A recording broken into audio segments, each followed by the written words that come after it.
Shalom dan selamat pagi Bapak Saudara. Kembali kita berjumpa dalam renungan harian dari Bukit Sion Makale. Untuk hari ini Selasa tanggal 21 Juni 2022.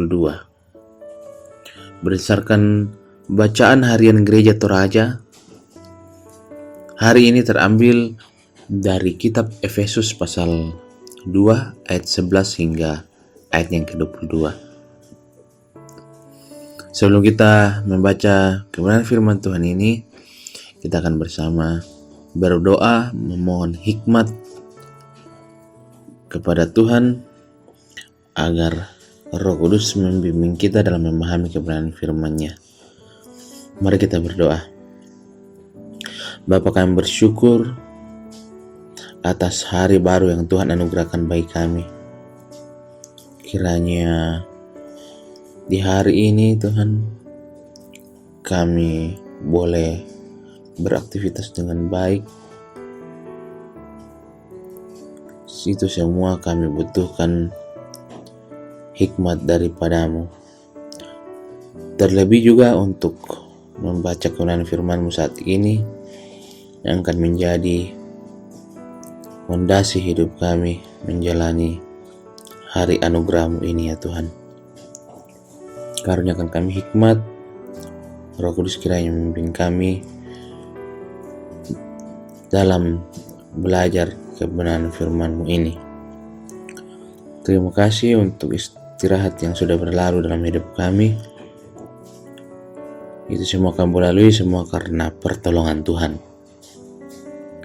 Ya Bapa dalam surga, kami telah siap membaca firman-Mu. Di dalam Kristus Yesus kami berdoa. Amin. Efesus pasal 2 ayat 11 hingga ayat ke-22. Dipersatukan di dalam Kristus.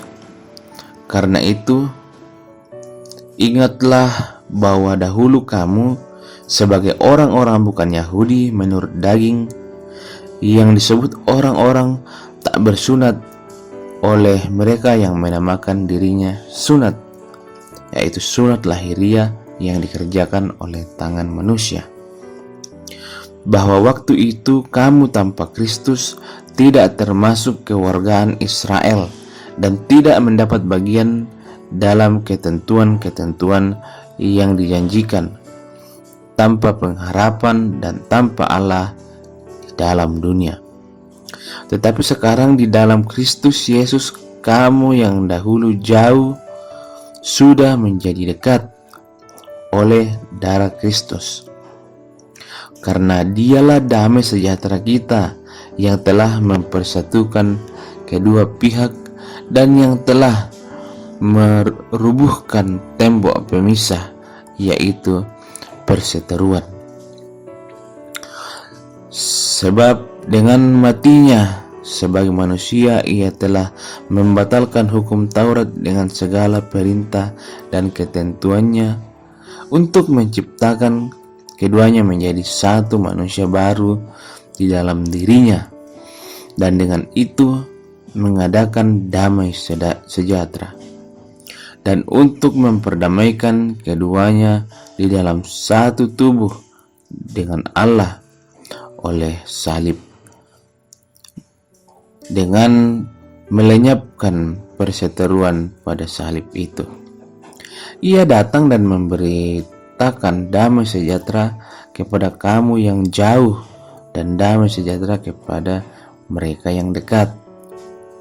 Karena oleh Dia kita kedua pihak dalam satu roh beroleh jalan masuk kepada Bapa. Demikianlah kamu bukan lagi orang asing dan pendatang, melainkan kawan sewarga dari orang-orang kudus dan anggota-anggota keluarga Allah, yang dibangun di atas dasar para rasul dan para nabi, dan Kristus Yesus sebagai batu penjuru. Di dalam Dia tumbuh seluruh bangunan rapi bersusun menjadi bait Allah yang kudus di dalam Tuhan.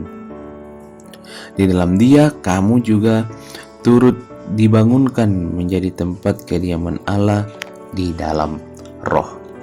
Amin. Bapak Ibu Saudara, dari bacaan kita ini Efesus pasal 2 ayat 11 hingga ayat yang ke-22 diberi satu judul, yaitu persekutuan yang utuh. Bapak Ibu Saudara,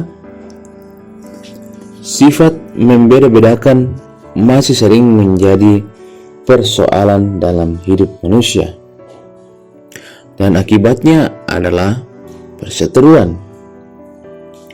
Keutuhan jemaat kadang-kadang terganggu karena ada yang merasa lebih benar, lebih penting, lebih berkuasa, lebih berjasa, dan lain-lain.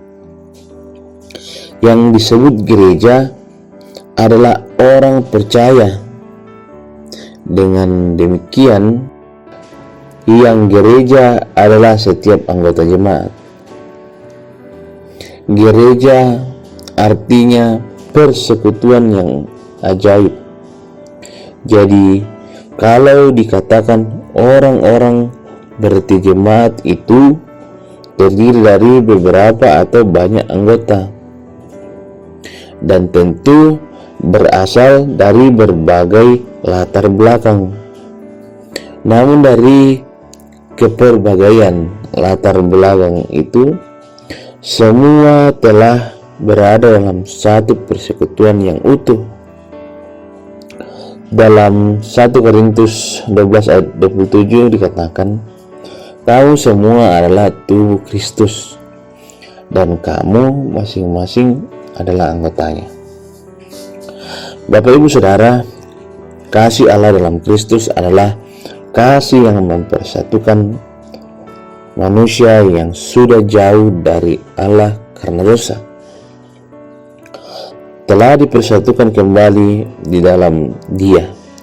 1 Korintus pasal 12 ayat 13 mengatakan, sebab dalam satu roh kita semua, baik orang Yahudi maupun orang Yunani, baik budak maupun orang merdeka, telah dibaptis menjadi satu tubuh, dan kita semua diberi minum dari satu roh. Nah, Bapak Ibu Saudara, gereja dipanggil untuk menjadi alat Tuhan dalam rangka menyaksikan kasih Kristus terhadap dunia ini.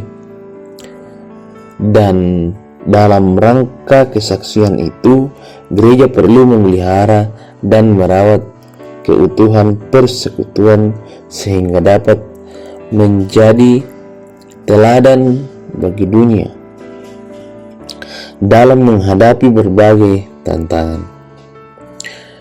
Karena dengan persekutuan kita dapat saling menopang, mengasihi, dan peduli satu dengan yang lain demi terwujudnya satu keluarga Allah yang hidup dalam damai sejahtera.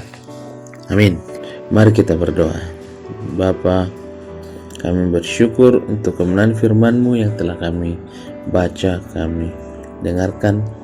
Kiranya menjadi kekuatan bagi kami menjalani kehidupan yang Tuhan anugerahkan bagi kami. Sekarang Bapa, kami akan beraktivitas. Tuhan tolong sertai kami dalam berbagai aktivitas kami, baik yang bekerja, yang sekolah.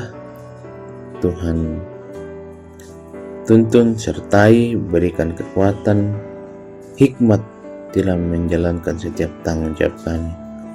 Pemerintah kami berikan kebijaksanaan, supaya pemerintah daerah kami seturut dengan kehendak Tuhan. Ya Bapa dalam sorga, jemaat-Mu yang sakit, Tuhan pulihkan, Tuhan pakai berbagai cara menjadi saluran kesembuhan bagi mereka. Ya Bapa dalam sorga, ini doa kami siap menjalani hari ini. Demi Kristus Yesus kami berdoa. Amin. Baiklah Bapak Ibu, demikianlah renungan kita pada pagi hari ini. Tuhan Yesus senantiasa memberkati dan menolong kita. Amin.